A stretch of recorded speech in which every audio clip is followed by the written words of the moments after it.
O'y, o'sha kuniga rozi bo'lmasdan qarz olaman degan ukalar. Shu qarzga kirib qolgan odamlarni so'rab surishtirib, holidan xabar olinglar-da. Qaniydi seni problemalar endi bo'lsa meniki deydi. Nimaga unaqa deydi? Chunki kattasiga kirib ketdi-da.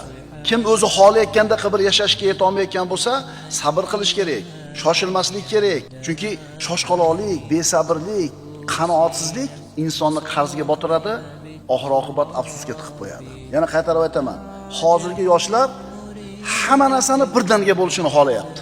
Unaqa bo'lmaydi, jon akalar. Alloh taolo osmonni yerni 6 kunda yaratgan. Alloh taolo bo'l desa bir lahzada hammasi bo'lar edi. Nimaga 6 kunda yaratdi? Bizga ibrat, bandalar, hamma narsa sekin-sekin bo'ladi degani. Sabr Allohning va'dasiga ishonish, uni fazlini kutish. Innama yuwaffas sabiruna ajrahum big'oyri hisob. Albatta, sabr qiluvchilarga ajrlari hisobsiz to'liq qilib beriladi.